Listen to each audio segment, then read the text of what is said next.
Continuamos aquí en Cuarto Poder. Nos acompaña el presidente del Consejo Nacional de la Empresa Privada, Rubén Castillo. Está con nosotros también analizando este tema del diálogo. Las advertencias que están haciendo los sectores que no están en la mesa en este momento. Rubén, gracias por acompañarnos. Gracias, muy amables. Yo creo que hay aquí algunos elementos importantes a destacar.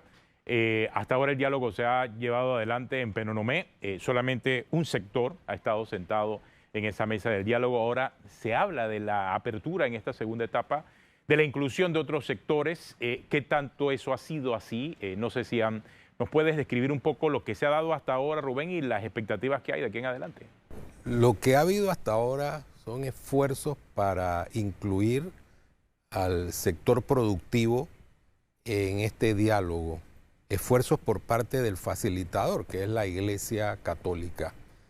Han habido 2 reuniones con la Iglesia tratando de establecer pautas para que esto se dé en la práctica. El sector productivo ha sido muy claro. Queremos que haya condiciones que sean simétricas para todas las partes. Queremos que la agenda sea construida en consenso. Queremos también participar en la elaboración de la metodología de este diálogo y hemos planteado que para que el diálogo sea mucho más profundo, más abarcador y que incluya a otros sectores de la sociedad panameña, que este se realice en el seno de la concertación nacional como fórmula idónea, legitimada por una ley, para que haya una conversación que tenga visos importantes para el desarrollo del país. Nosotros no estamos poniendo condiciones, hemos dicho queremos ir al diálogo, pero un diálogo dentro de los contornos del debate democrático. Lo que estamos planteando como reglas son temas lógicos en cualquier sistema que implique un debate democrático y racional. Entonces, esto que es una posición unificada de todo el sector productivo panameño, ahora mismo está en manos del facilitador, la Iglesia Católica, que tendrá que hacer los contactos con los otros grupos a ver si nos ponemos de acuerdo con lo que se ha planteado antes de sentarnos en la mesa. Yo creo que eso es fundamental. Claro, hasta que no se ataquen estos puntos, no se puede definir entonces una formalización de una mesa de diálogo. Un poco es lo que plantea el CONEP, ¿no? Sí, a nuestro juicio es imposible. ¿Qué es lo que pasa? A través de la comunicación entre gobierno y las 3 alianzas en el diálogo de Penonomé, se formalizaron unos acuerdos y se señaló que el día 6 de octubre iba a haber una reunión con los sectores empresariales. Se señaló una agenda, se señaló una estructura en cuanto a cantidad de participantes. Y fíjense que este es un tema fundamental, porque la estructura que tenía la fase 1 era una estructura verdaderamente fuera de lugar.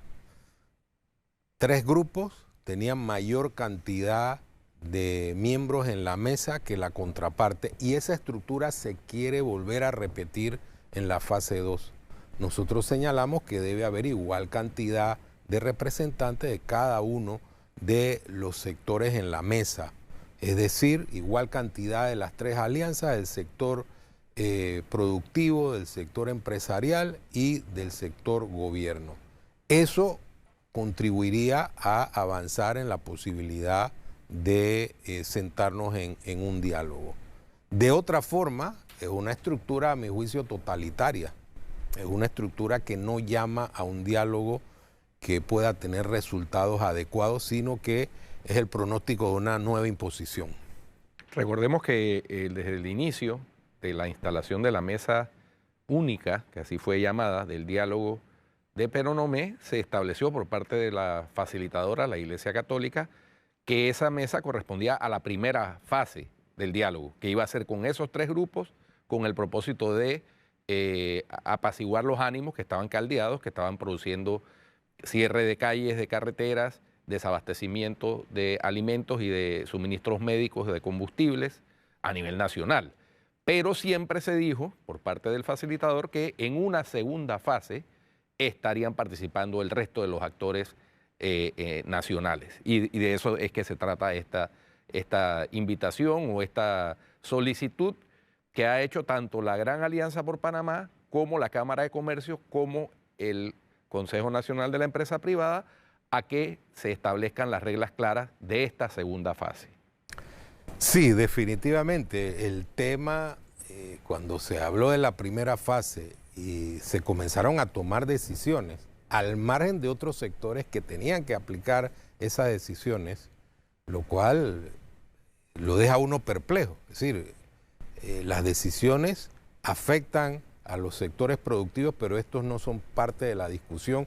Y se les dijo, en una segunda fase ustedes pueden participar.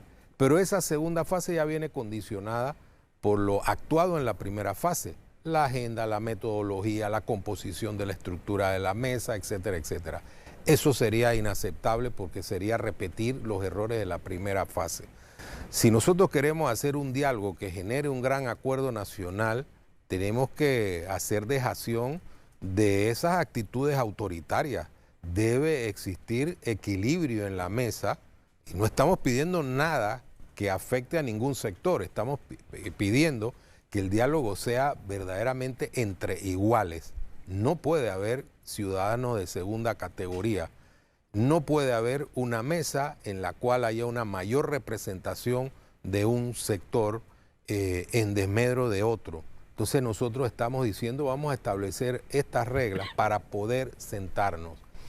¿Cómo lograr ese equilibrio en esa mesa para no terminar en una mesa polarizada en donde haya sectores sindicales versus sectores empresariales, o que ellos consideren que hay un sector que representa al pueblo y otro que está en contra del pueblo? ¿Cómo evitar eso en esa mesa? Bueno, el tema es de actitud cuando uno llega al diálogo. Si la actitud es que hay un sector que dice que tiene una verdad revelada y que esa verdad revelada debe imponerse a los demás, esa no es una actitud democrática. Nosotros decimos, vamos a ir con un criterio juicioso y con espíritu patriótico a tratar de resolver problemas.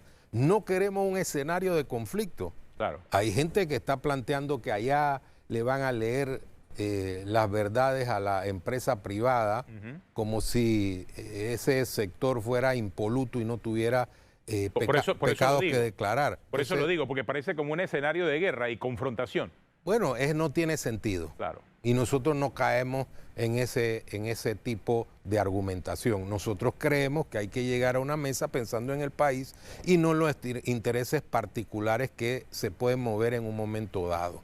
Nosotros pensamos que lo que hemos planteado es lógico, es generar una mesa que sea igualitaria, es decir, que haya igualdad de condiciones para todos los que participen.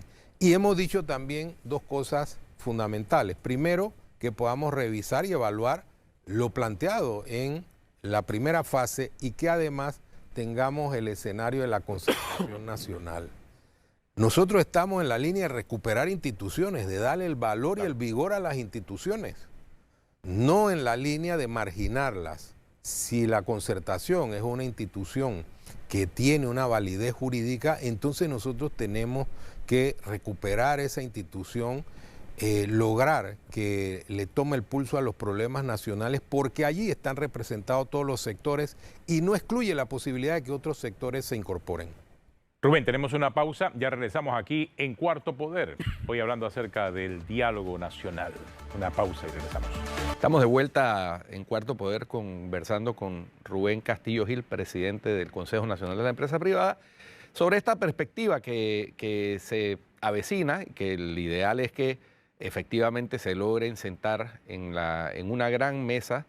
El CONEP, la Gran Alianza por Panamá, la Cámara de Comercio proponen que sea en el marco de la Concertación Nacional para el Desarrollo, que es una instancia legal establecida por ley desde el año 2008, para lograr superar los temas coyunturales y algunos de ellos estructurales que ocasionaron o generaron el malestar en julio de este año por el alza fundamentalmente del precio del combustible y la incidencia que tuvo esa alza en el precio de la comida, las medicinas, etcétera. Es decir, una larga lista de situaciones que terminaron pues con esa primera fase de la mesa única del diálogo y que debe avanzar ahora a esta segunda fase en donde participen los sectores que tienen que ver precisamente con el tema. En una sociedad democrática, en un sistema de mercado, digámoslo así, más o menos libre, pues con distorsiones, eso es lo que parece ser razonable, porque ya está demostrado y como muestra Rubén, como botón de muestra, el gobierno pretendió imponer una rebaja del 30% en los medicamentos que no funcionó, porque no se hizo ni científicamente, ni técnicamente, ni consultando a las personas que tienen que ver con el mercado de medicamentos, en este caso con las pequeñas farmacias, que fueron a las que se les pretendió obligar a ese descuento así de un plumazo. Bueno, mira, el problema del diseño de la mesa y del tema de los debates marca mucho la pauta de los resultados. Si el tema, por ejemplo, es decir, vamos a migrar hacia un sistema en que el Estado intervenga, la regulación de precios, y no se miden las consecuencias de ese mecanismo, entonces los resultados van a ser negativos para el país. La experiencia nos está diciendo que no estamos resolviendo los problemas a través de esa vía. Y decimos, desde la empresa privada, hay problemas básicos que hay que resolver, la canasta básica, el tema del coste de vida en general de la población. Tenemos que ver el tema más profundo en cuanto al funcionamiento de las instituciones. Hemos planteado el tema del empleo, que es importante generar empleo. Es más fácil soportar una crisis cuando las personas tienen empleo. Nosotros tenemos que hacer al país más competitivo, tenemos que atraer capitales y ese es un proceso que lo tenemos que desarrollar con una visión unificada. Pero si tenemos un criterio diferente, si apelamos al cierre de calles, a la protesta por la protesta, simplemente otros países nos van a ganar la partida y vamos a perder absolutamente las ventajas comparativas que tenemos para lograr los objetivos de pleno empleo, de desarrollo humano, de combate a la pobreza. Entonces nosotros tenemos que apelar a la sensatez, a la racionalidad para encauzar este país por el camino correcto. No negamos la posibilidad del diálogo, insistimos en eso, pero ese diálogo debe ser fructífero y para que sea fructífero debe tener reglas que permitan que todos participemos en igualdad de condiciones y además que fortalezcamos las instituciones democráticas, que apelemos al espíritu de construcción del fortalecimiento del Estado de Derecho, no a su destrucción. Uno de los planteamientos que se hacen por parte de los sectores que estaban representando a las tres alianzas de los sectores populares en la mesa del diálogo, es que Panamá tiene un problema de bajos salarios.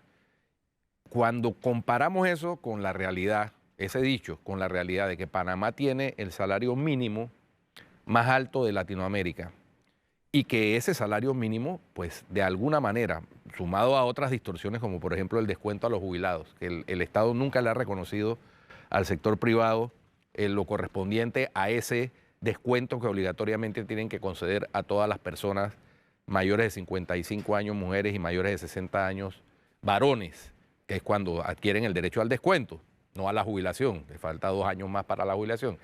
Todas esas distorsiones han generado un problema que yo llamo estructural, y no solo coyuntural. Pues la coyuntura fue que se dio porque la guerra en Ucrania pues generó un alza de los fertilizantes, del precio del petróleo, que ya ha ido bajando, paulatinamente ya está casi a los mismos niveles de antes de la guerra, el precio internacional del crudo.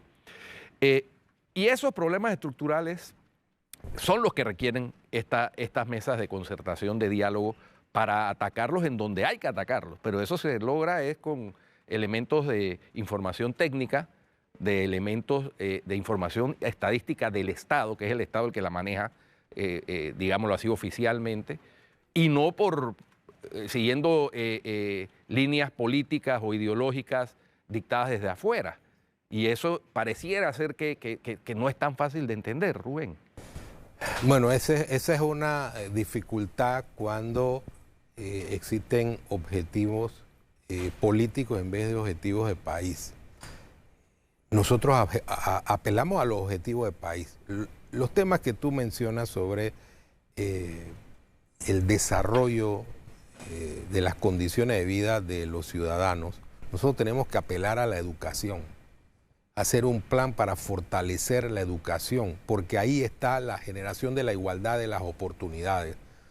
Cuando nuestros niños y jóvenes tienen una educación de alta calidad, como ha ocurrido en otros países de alto desarrollo humano.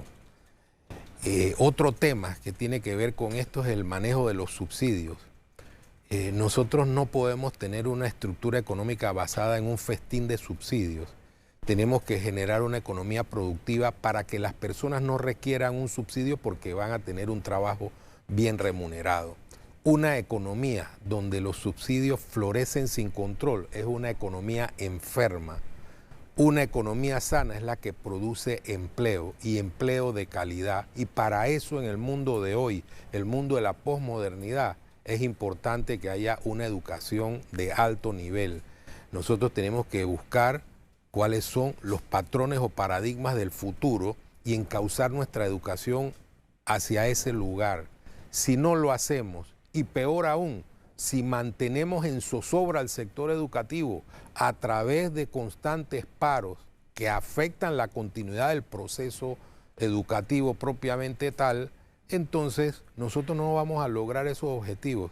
Habrá sectores que precisamente quieren esa mecánica para construir el camino a la incertidumbre o a la crisis social. Ojalá que no sea así, porque ese no sería el objetivo de un buen panameño. En la mesa de debate, yo creo que existen argumentos lógicos y racionales para que de manera respetuosa, aunque existan diferencias, podamos hacer conclusiones en beneficio de Panamá. Fíjense que a nosotros no nos preocupan las diferencias, en la concertación la hay. Es propio de la democracia. Las diferencias se gestionan a través de mecanismos de debate, a través de mecanismos donde las ideas se expresan con respeto, pero si el mecanismo es el de la imposición, simplemente no se quiere que el país progrese. Rubén, has tocado un tema fundamental que tiene que ver con la educación. Durante años, durante décadas, una de las quejas del sector de maestros y profesores era lo mal remunerados que estaban. Sin embargo, en las últimas 2 administraciones, ese argumento yo creo que ya no es válido. Hoy entiendo que con los aumentos que se hicieron durante la administración de Ricardo Martinelli, de la ministra Lucy Molinar, y que continuó la administración del expresidente Varela, hoy entiendo que el salario con el que ingresan los educadores al sistema está por el orden de 1.600 balboas. O sea, eso no es un mal salario. De manera pues que ese argumento ya se dio ante otros. Sin embargo, fíjese qué curioso, estas explosiones sociales de julio iniciaron con una protesta de educadores, de AEVE, de los educadores veragüenses. Y yo no sé por qué, pero tengo la sensación de que los educadores que requieren, por supuesto, un elemento de vocación profesional, porque es que no es cualquiera tampoco el que está dispuesto a traspasar conocimiento a niños y muchachos que están en formación. Eso requiere algo de vocación, en algunos casos mucha vocación, en otros menos, pero algo de vocación. Tienen otros componentes en su agenda. Por ejemplo, cada vez que se les pretende evaluar para ver si están rindiendo de acuerdo con lo que se les está pagando, eso genera inmediatamente una resistencia. Y es lo que cualquier sistema educativo del mundo, si quiere trabajar con seriedad, haría para ver cómo estamos cometiendo errores y cómo corregirlos. Sí, yo no me opongo al aumento de los niveles de ingreso de los educadores. Yo creo que eso es correcto en la medida, como tú bien dices, que haya una evaluación de desempeño y que haya una conexión definitiva con los objetivos nacionales. Hay países como Finlandia, los educadores están bien remunerados, es un país de alto desarrollo humano, se ha promovido la cultura, la lectura, y eso ha creado un ambiente virtuoso para que ese desarrollo humano tenga ese nivel de calidad. Yo creo que si no evaluamos el desempeño de los educadores y así mismo de cualquier persona que presta un servicio, simplemente no vamos a poder mejorar. Si nos atrincheramos en esos conceptos que están al borde de criterios ideológicos o políticos, simplemente el país no va a progresar. Va a haber una situación de anquilosamiento que va a destruir el futuro de la nación. Entonces yo creo que la ecuación es lógica. ¿Qué tenemos que hacer? Apostar a la educación. La educación nos puede atraer nuevas inversiones. El inversionista de actividades que sean más complejas va a requerir un personal bien preparado y esa es la apuesta que tenemos que hacer para poder competir con el resto de las naciones. Otro elemento fundamental es fortalecer las instituciones. Nosotros tenemos que eliminar la burocracia, tenemos que construir un verdadero Estado austero, no solamente de manera coyuntural, sino que la conciencia de la austeridad permee todas las instituciones de forma permanente. Con esos mecanismos, con el desarrollo de la salud, con la posibilidad de que los ciudadanos de cualquier lugar de la República tengan igualdad de oportunidades, el país va a tener un futuro generoso para todos. Si nosotros creemos que el tema es generar conflictos entre las clases sociales, generar combates ideológicos sin sentido, nos vamos a quedar atrás porque ese no es el escenario del mundo del futuro. El mundo del futuro es el mundo de la innovación, del desarrollo social, del desarrollo humano, de la actividad económica compleja, de la inteligencia artificial. Es decir, es un mundo que nosotros tenemos que desarrollar en la conciencia de todos los panameños desde este momento para que podamos insertarnos en él en el futuro. Excelente, porque evidentemente la experiencia que han tenido países que han pasado por esos escenarios de conflicto de clases, de lucha de clases, pues los resultados están a la vista, ¿no? No hay que ser un premio Nobel de economía para darse cuenta que ese es un modelo fracasado, que los países que han prosperado dentro del llamado socialismo democrático es porque le han apostado a la educación, a la innovación y al desarrollo de la mano del sector privado, no contra el sector privado. Y me estoy refiriendo a los países del norte de Europa particularmente.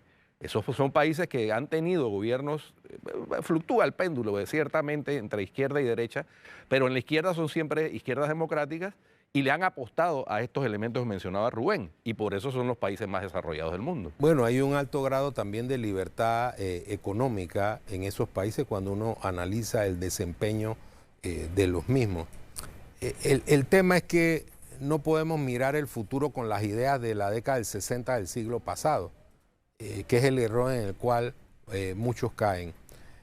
Nosotros queremos un país moderno, un país incluyente, un país donde se genere riqueza, donde todo el mundo tenga oportunidades. Esos planteamientos no pasan por la intervención extrema del Estado. Esos planteamientos de desarrollo no pasan por esa visión en la cual hay alguien que tiene toda la razón, el patrimonio de las ideas, sino que se logran consensos que permiten avanzar como país sobre la base de esenciales mínimos. Los esenciales mínimos están en sustentar los procesos democráticos, el Estado de Derecho, la libertad económica, todos esos elementos que ayudan al progreso social. Definitivamente que esos son los parámetros que deberían ilustrar, alumbrar el camino de esta segunda fase del diálogo nacional por Panamá para lograr superar las dificultades que evidentemente tenemos, como cualquier otro país puede tener, pero estando en un país, Rubén, que está, como decía un amigo mío, condenado al éxito, desde el surgimiento prácticamente del Istmo de Panamá, de las profundidades del océano, esa sola posición geográfica nos ha garantizado una serie de elementos de competitividad mejor que el resto y que tenemos que aprovechar, pero de manera racional para lo que tú planteas, para un país que genere riqueza y que en la medida en que se genera riqueza, esa riqueza, superando algunas deficiencias estructurales, puede ser mejor distribuida con oportunidades para todos.